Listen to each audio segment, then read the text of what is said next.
So the mask has fallen. The truth is there. If you dig a little bit, you will find scandals taking place at this United Nations. Scandals.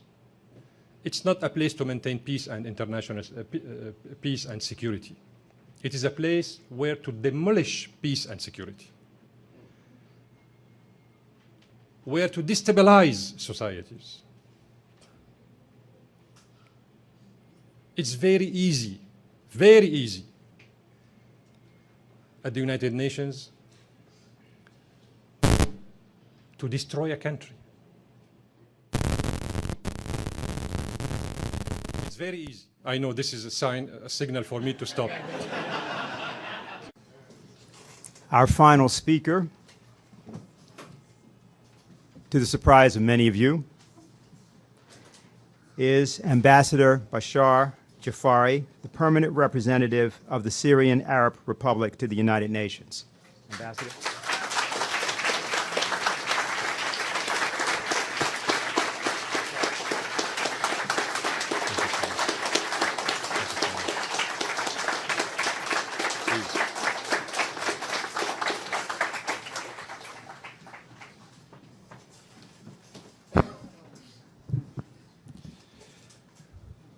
Well, ladies and gentlemen, thank you so much for coming on this Saturday. Hot Saturday, humid Saturday.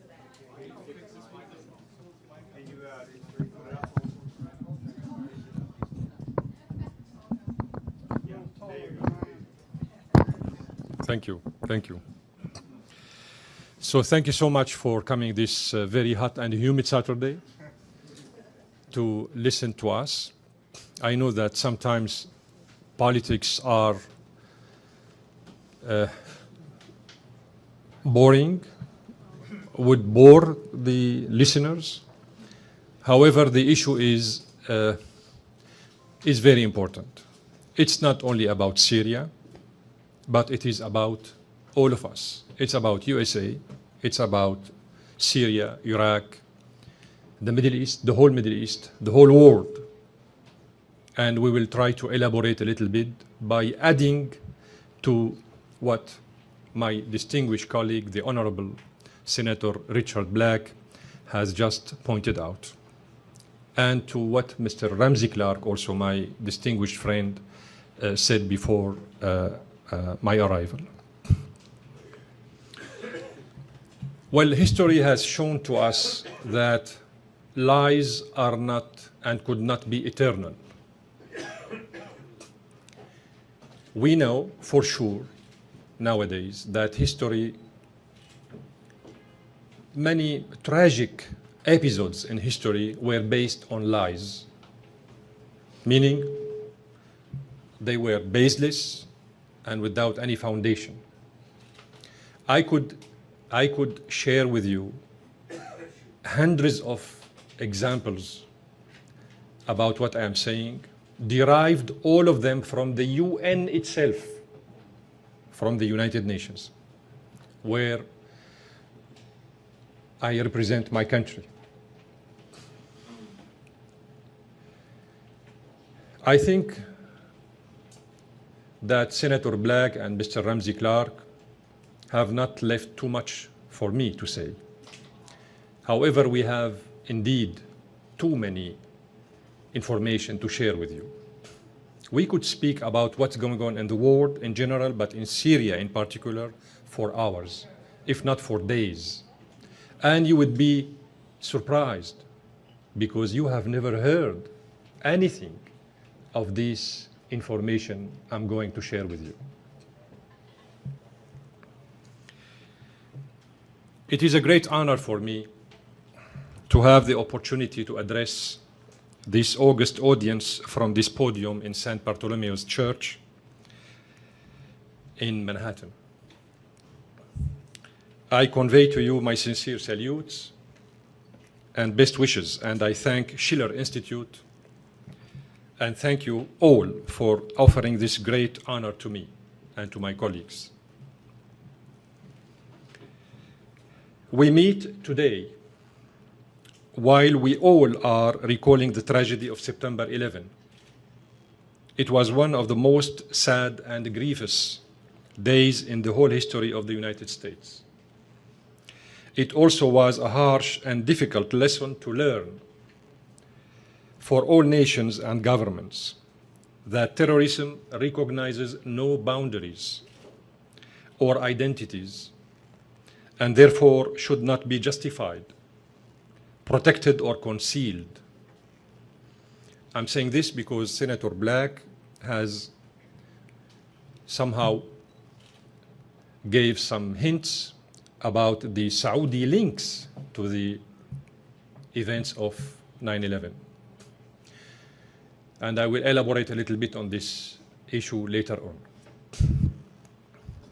15 out of the 19 terrorists who did the 9/11 attacks were Saudis. They were not Syrians. They were not Iraqis. They were not Algerians. They were Saudis. These same Saudis, formed by what is called, commonly speaking, the Wahhabism, which derives from the name of the founder of this school of thought, Muhammad Abdul Wahhab. Wahhabism derives from Abdul Wahhab, who appeared out of a sudden in the Hijaz, the old name of Saudi Arabia, which is a fake name actually. Saudi Arabia is a fake name of the country because Saudi means al-Saud, the family of Saud. So as if you are changing the name of your own country to become the United States of Obama.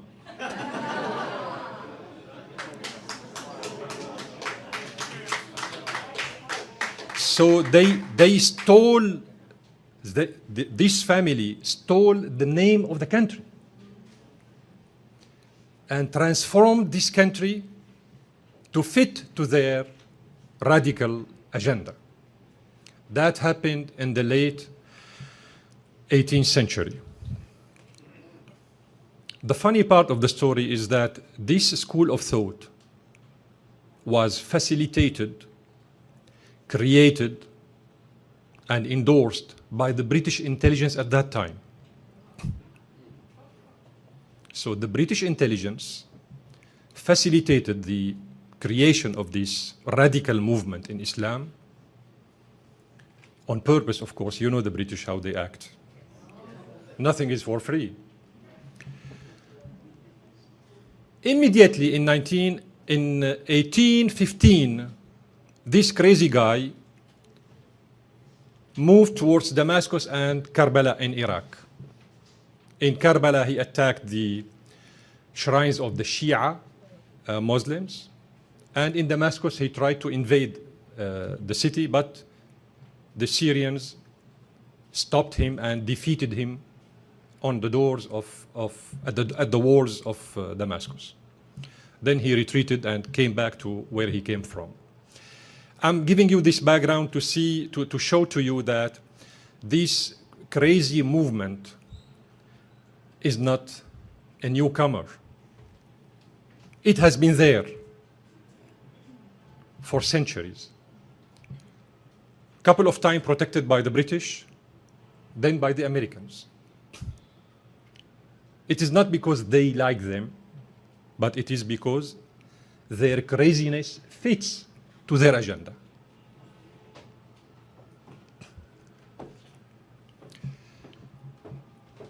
Islam is not about Saudi Arabia.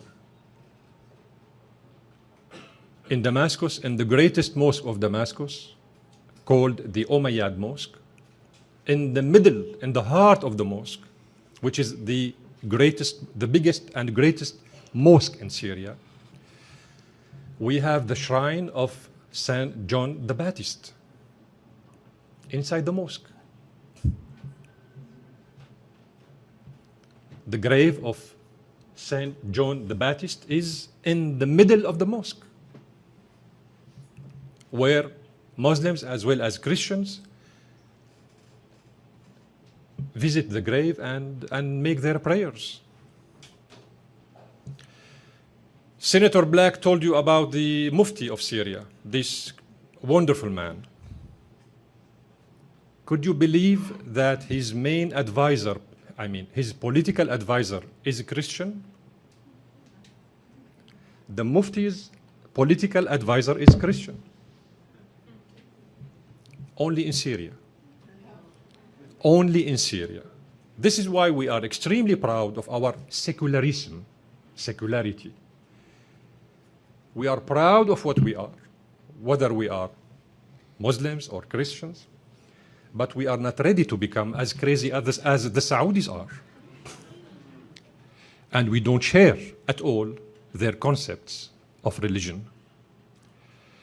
By the way, what ISIS is doing and all these fanatics groups operating in Syria and Iraq, those who are beheading the boys and women and girls, they have inherited beheading people by sword from the Wahhabis. Till now, ladies and gentlemen, in Saudi Arabia, after the Friday's prayer, they behead people in public squares. Till now, it is not only ISIL. In Saudi Arabia itself, every Friday after the prayer, they behead people publicly in the public squares by using sword. So the story is not new. It is not, ISIL is not a newcomer. ISIL has been there for centuries, represented by the Saudis. And this is why they are protecting them and defending them and sending them weapons and money. Most of us in this world believed after that black day of 9/11 that there will be a united international stand against terrorism. We were all optimistic at that time, if you remember, that finally we will get together to fight terrorism, and that all nations will fight together against terrorists and their supporters, funders, and their inspirational leaders as well. Unfortunately, what happened next was the invasion of Iraq. So if the Saudis attacked New York, the Twin Towers, why going after Iraq?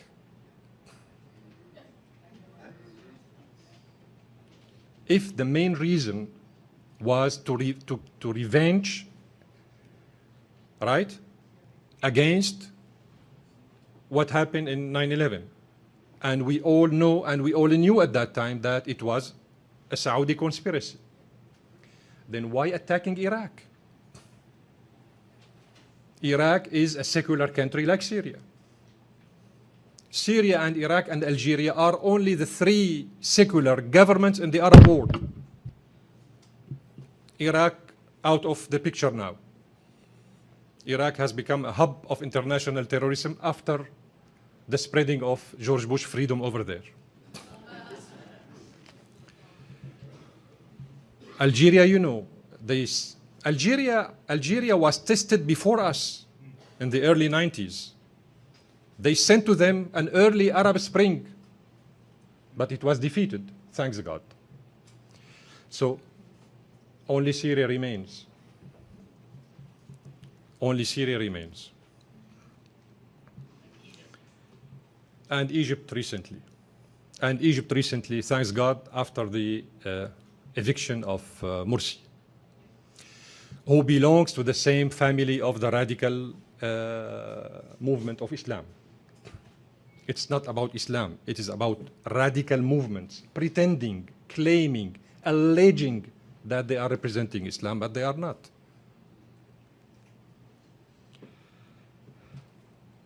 Islam has become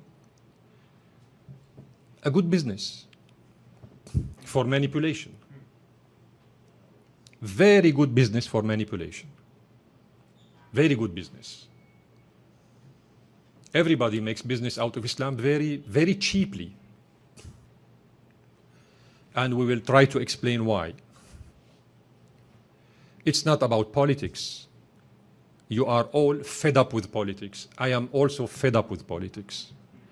It is about geopolitical dimensions, rivalries, competition, dominance.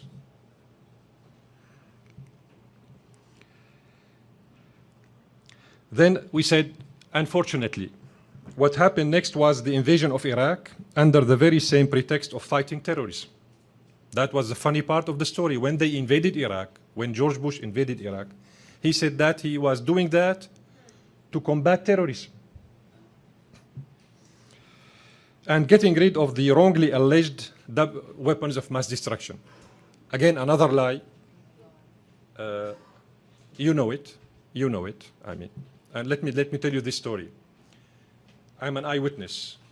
I work at the UN, and I know what I'm talking about because I was there.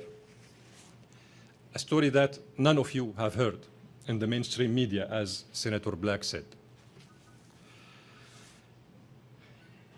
After the invasion of Iraq, the United Nations, under the pressure of Tony Blair and George Bush at that time, sent what we call an investigation commission called UNSCOM, headed by a Swedish guy, scientist, to find out the weapons of mass destruction in Iraq. The purpose was to show to the so-called international community that the invasion of Iraq was based on facts. There are weapons of mass destruction in Iraq, and we've got to find them out and show them to the international community. So they formed this commission of investigation and send it to Iraq. Of course, when I say commission, it's about hundreds of people, all paid off by the Iraqi government, the Iraqi assets, freezed by United Nations. Billions of dollars were spent on the activities of this commission at the expenses of the Iraqi people. This commission spent how long? From 2003 and even before, up to 2008. 2008, it was about to say, to close the file, because the lie has become too big to swallow. So they gathered the Security Council and asked the Commission to submit its final report. But the funny part of the story is that this final report doesn't include any hint that Iraq had weapons of mass destruction. So the Commission wouldn't be able to say that, sorry, gentlemen, members of the Security Council, we haven't found anything in Iraq. That would run against the mainstream propaganda spread by George Bush and Tony Blair at that time. So everybody was cornered in the Security Council. They need to shut down the file because it has become costly and Iraq has become another Iraq, and it is time to put an end to all this story. What to do? They gathered a meeting of the Security Council at midnight. Midnight. There were nobody except the 15 members of the Security Council. In few minutes, the president hammered the meeting and said, we endorsed the report of the Commission without saying anything, whether they found something or they didn't find something. The issue is dead. Now, what to do with the archives of the Commission? The archives, a big scandal. The Council decided, ladies and gentlemen, listen to me carefully. The Council decided to put the whole archives in iron cages. resisting fire with locks, digital locks, that only the Secretary General know the code. Number one. Number two, these locked cages will not be reopened before 60 years from now. I'm sure you haven't heard about this story. Nobody would tell you this story. This is what happened. This is how they killed the investigation about why Iraq was invaded. And now, none of us in this room would be able to wait 60 years to disclose that a big lie took place at that time. It will be too late to bring the responsible accountable to justice. There will be no George Bush, there will be no Tony Blair. There will be 3 million Iraqis killed, 1 million Iraqi widows, millions of Iraqis without father, millions of Iraqis refugees in the world, and the whole Iraq is destroyed. Plus hundreds of billions of dollars, which are the Iraqi assets overseas, have gone, evaporated, like the $800 million of Libya. Nobody knows where this money is. $800 billion. This is Libya alone.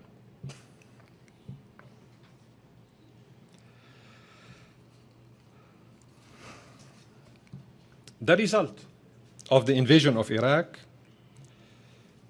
was killing millions of civilians, as I said, destroying the infrastructure and having a failed state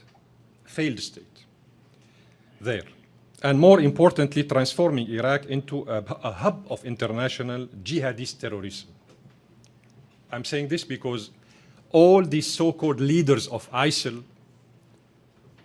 all of them grew up in the American jails in Iraq. All of them.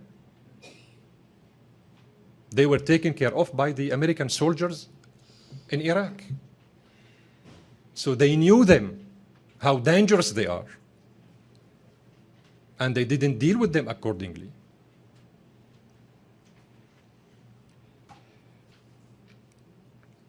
Why? Because Mr. Bremer was insisting on dividing Iraq on a confessional, sectarian, religious basis. The Iraqis lived side by side for thousands of years until Mr. Bremer came and found out that this shouldn't continue like this. We've got to divide the country.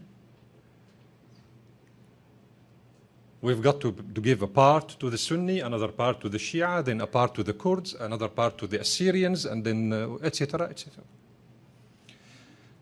Would that amount to say that the Iraqis were dupe and stupid for living side by side for thousands of years before Bremer came?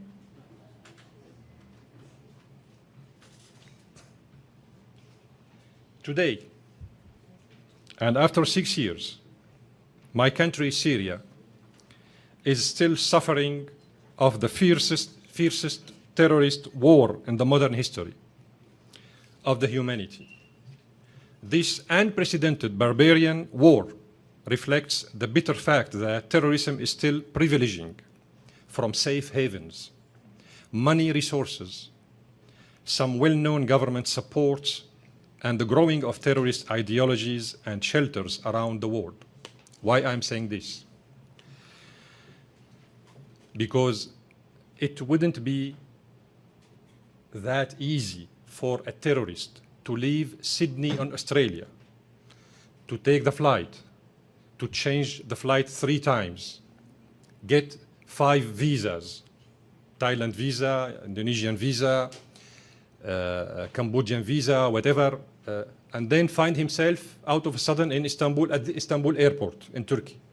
Then a group of people would come to welcome him upon his arrival, and escort him to the Turkish border with Syria.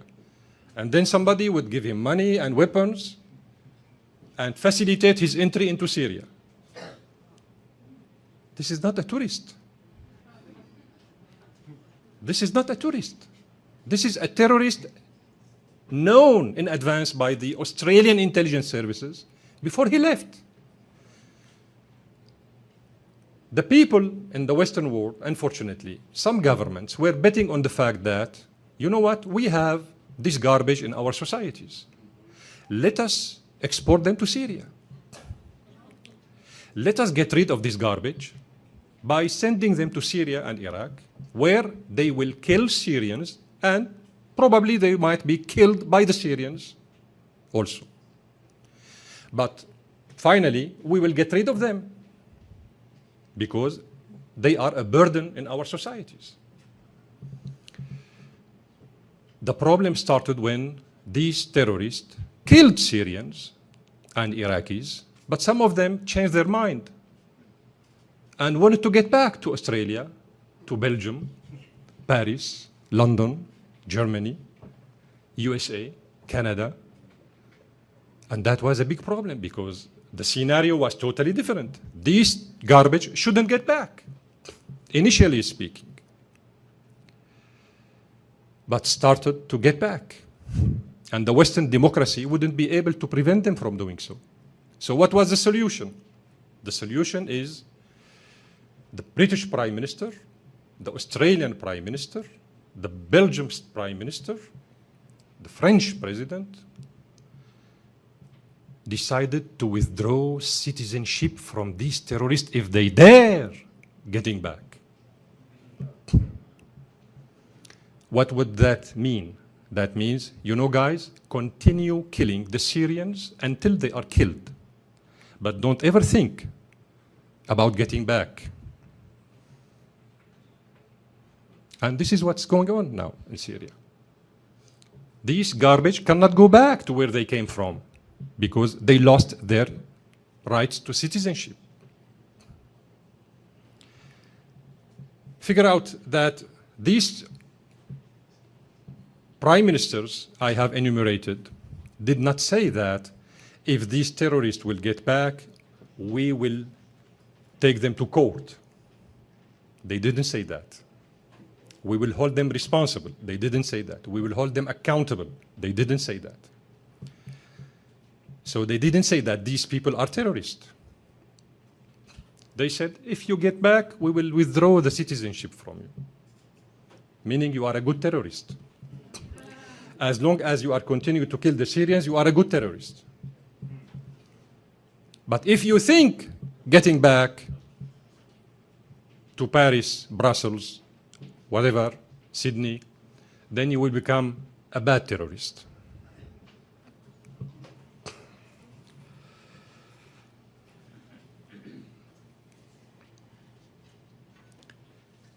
Yesterday, while I was reading your invitation to this great event, many noble ideas stopped me, especially those about a better future to our nations, away from wars and conflict, particularly the words of Friedrich Schiller,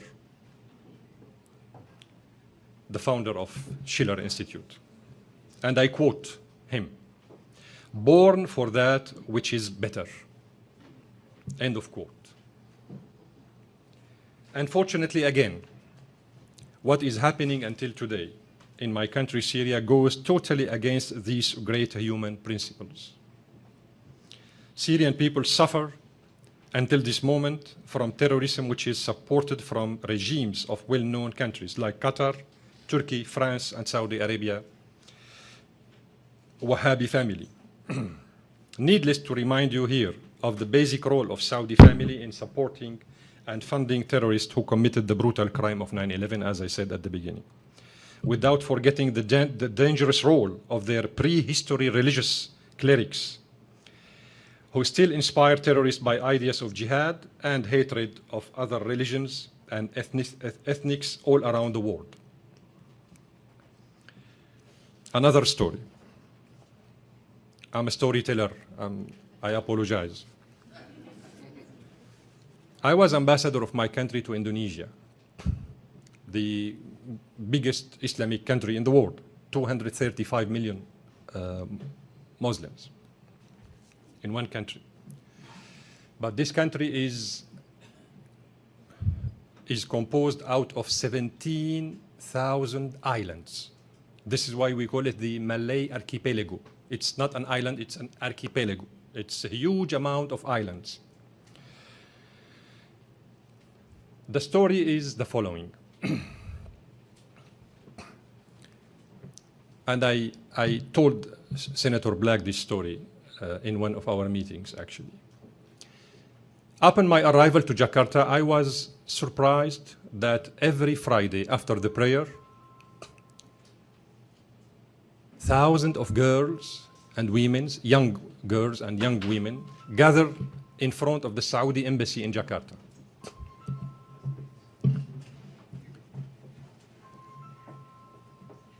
I asked the Saudi ambassador, what's going on, ambassador? Why these people are gathered in front of your embassy? He said, you know, ambassador, these people are giving me a serious headache every Friday.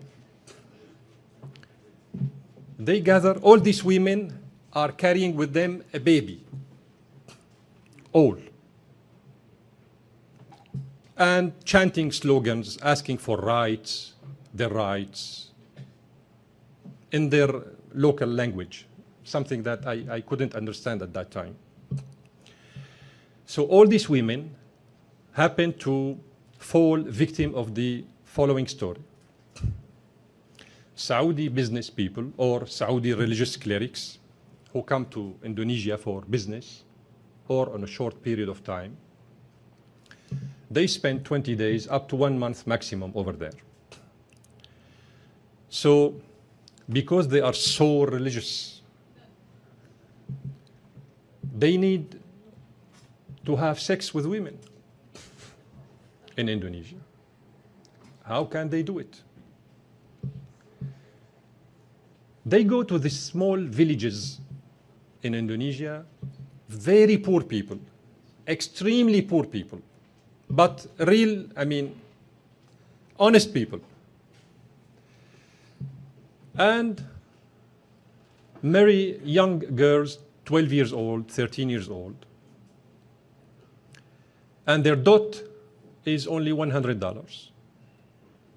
So they give the father $100, and the father gives them his girl, his daughter, thinking that by giving his daughter to somebody coming from the holy land of Islam is a treasure.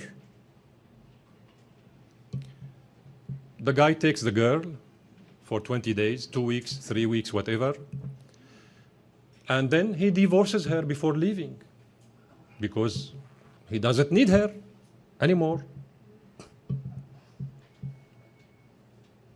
The girl finds herself pregnant. After 9 months, she has a baby, but the baby doesn't have any father. So no papers, no identity, and she cannot register the baby. Thousands of young Indonesian women find themselves in this situation every year, every month, every week. When I asked the ambassador, I said, you should do something. This is bad for your image. You cannot go ahead with this. He told me, you know, Bashar, I have at the embassy a person called a religious attaché, meaning a guy in charge of the religious matters, like the economic attaché, cultural attaché, military attaché. They have this specific position called the religious attaché. And this religious attaché is stronger than me. This is what he said. I cannot do anything. I am the ambassador, but I cannot do anything to stop this hemorrhage. That was 1999. And at that time, the Saudi regime used to spend $3 billion on forming Wahhabi Indonesian imams. $3 billion per year to form Wahhabi Indonesian imams in the small villages.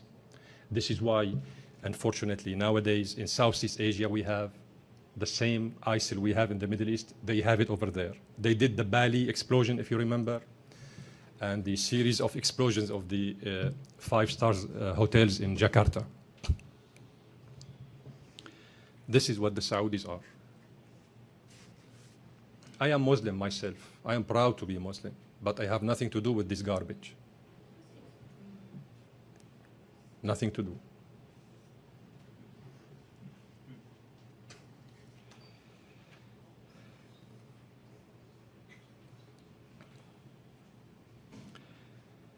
We hope that the legislation, which passed yesterday in the House of Representatives and has already passed in the Senate before, allowing the families of 9/11 victims to sue the royal family, of Saudi Arabia.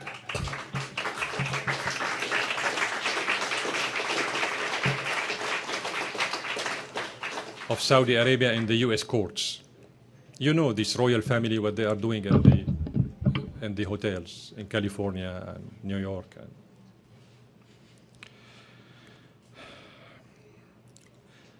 We hope that will pose a new course in the US foreign policy regarding fighting international terrorism and holding responsibilities. Moreover, this terrorist war against Syria is accompanied with policies of Western states, led by the United States administration and Britain, and based on violating international law and the Charter of the United Nations, disrespecting of the sovereignty of the country and acting against the pure will and interest of the Syrian people. Senator Black elaborated enough on this issue, but I would like to add the following, that since the beginning of the Syrian crisis in 2011, the Security Council endorsed and adopted 16 resolutions on Syria. Now we have 16 resolutions adopted by the Security Council on Syria. All these resolutions start with the following in preambular paragraph. The Security Council reiterates the confirmation of the Syrian sovereignty, the territorial integrity of Syria, the political independence of Syria, the principle of non-interfering into the domestic affairs of Syria. All these beautiful Tom and Jerry expressions are in the first paragraph of each resolution. And who violates these principles, sacrosanct principles? The same guys who endorse the resolutions. The same influential people in the Security Council are the ones who are violating these beautiful wordings. Another story. I tell always stories in my meetings so that one day in Geneva, when I was heading the Syrian delegation to the intra-Syrian talks with de Mistura, the special envoy, he was the one who called me, "You are a storyteller." So the story is the following. And this is very, very important one.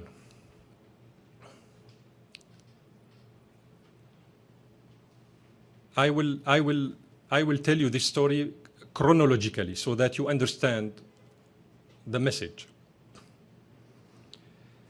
In October 2012,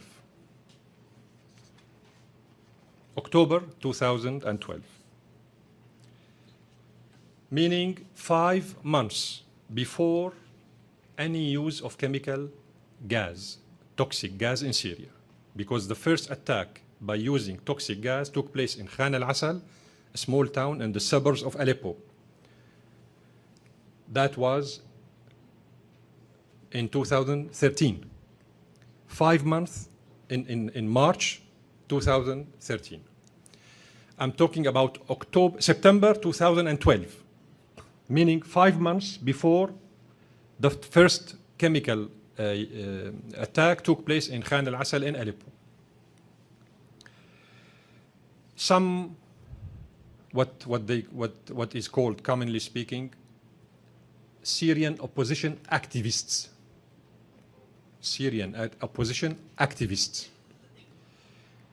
found in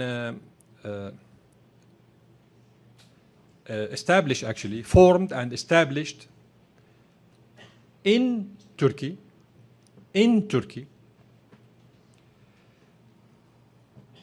an office they called Office of Documentation or Documenting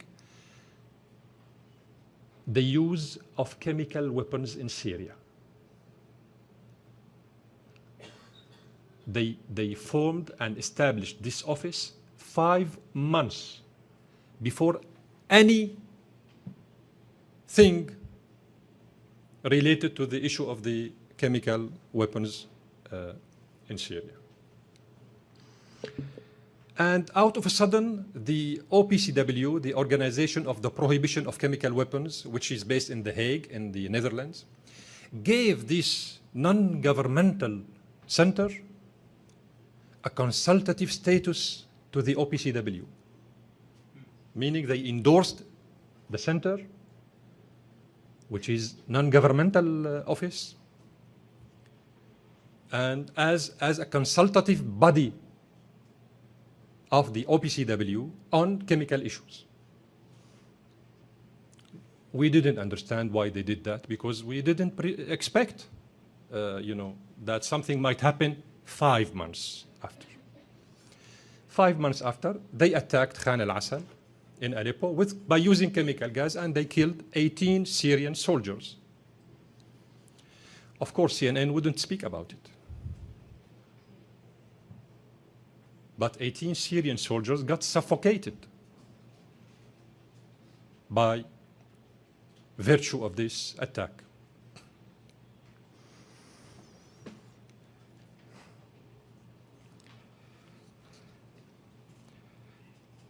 Immediately, Al Jazeera Qatari channel started spreading the rumors that the Syrian army used chemical weapons. So the Syrian army used chemical weapons against itself. And the Syrian army killed 18 officers and soldiers of his own staffers.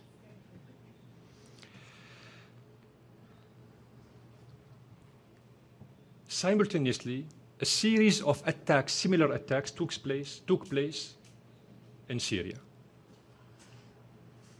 I have the names. You are not familiar with the names, so I will not get into these details. Carla Del Ponte, the Italian lady, who was member of the Independent Investigation Committee of the United Nations on Syria. Carla Del Ponte said that the armed groups of the opposition were the ones who used the chemical weapons in the attack against the town of Khan al-Asal in Aleppo. An Italian lady said that. She was immediately fired.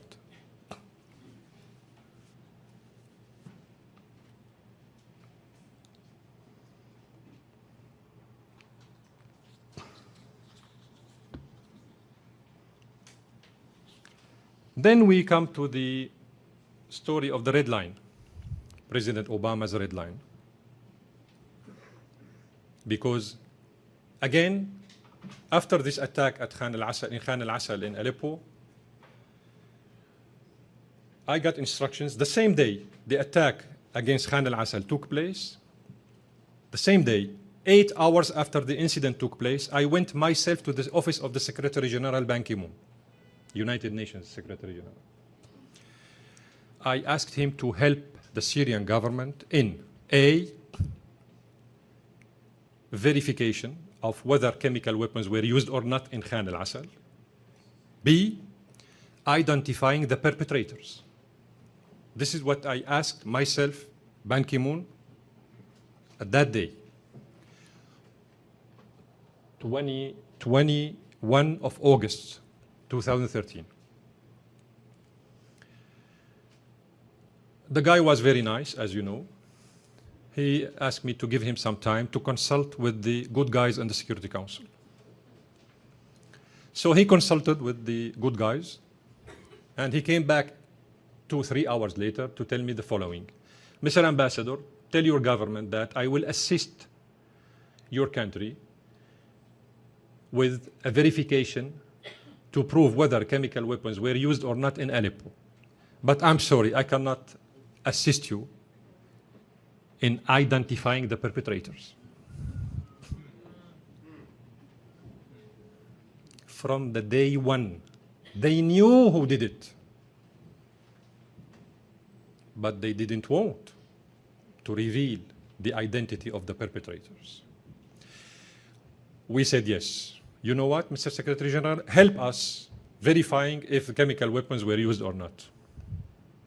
It took him 4 months and 11 days to send to us an investigation team headed by a Swedish scientist, well-known one, called Dr. Sellström. It took him and the Security Council 4 months and 11 days to send a team to investigate whether chemical weapons were used on. You know that these kind of weapons, they evaporate. You cannot trace them. After a couple days, they are not there.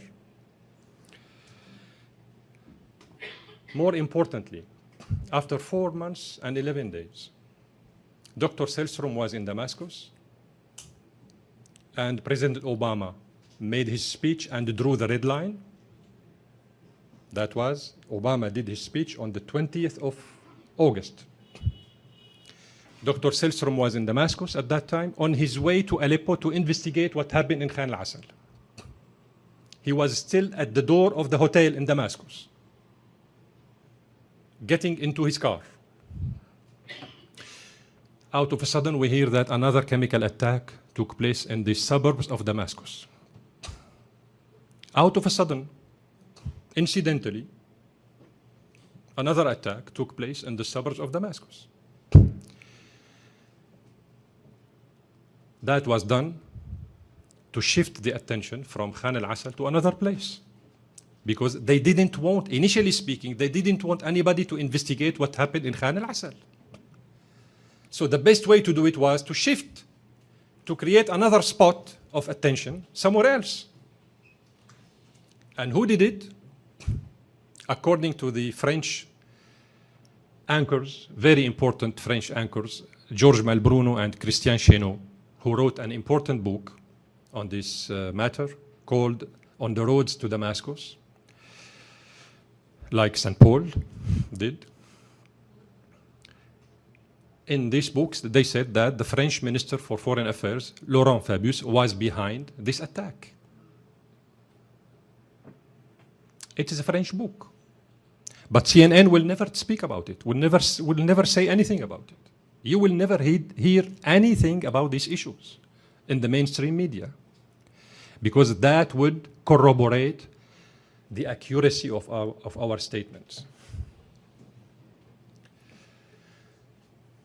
Then isn't it paradoxal that Obama makes his warning and drawing his red line on the 20th of August, and then incidentally the chemical attacks in the suburbs of Damascus took place 1 day after, on the 21st?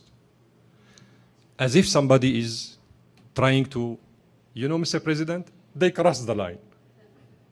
Go and punish them. Go and kill President Assad, the way your predecessor killed Saddam Hussein or Gaddafi or whatever. Isn't it funny? Would the Syrian government use chemical weapons while Dr. Sellström is in Damascus? I mean,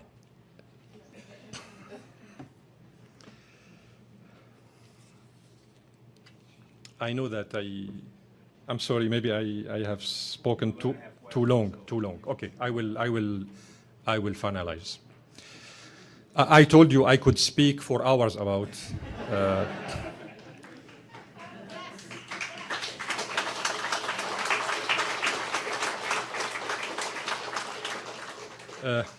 I'm really grateful to all of you for giving me this opportunity to share with you some insights from inside, something that you have never heard about.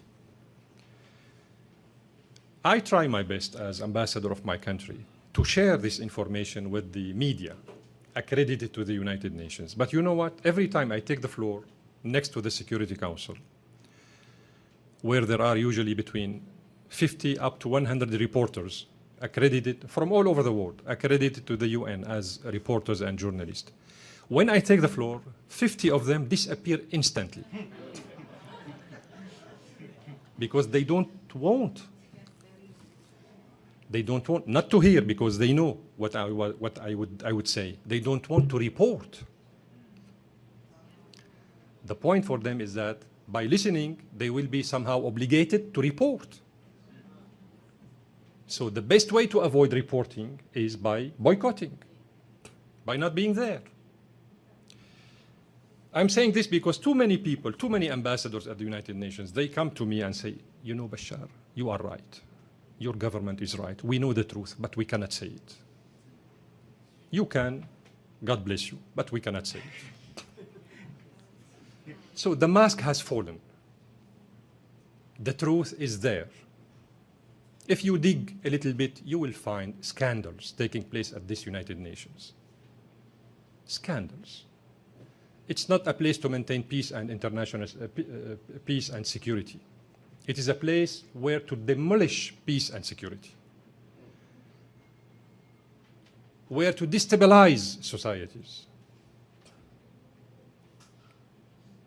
It's very easy at the United Nations to destroy a country.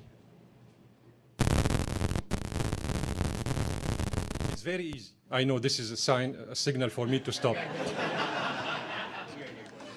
I thank you very much. I still have too many things to say, but out of respect for the audience, I thank you very much.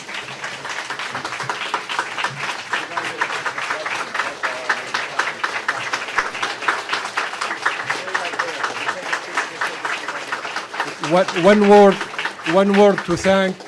word, if you allow me to thank the La Rouge Foundation also. My old friends in New York, they are doing great actually. Then the Schiller Institute, of course, and this beautiful audience. I'm grateful to you. Sorry for being too long. God bless you.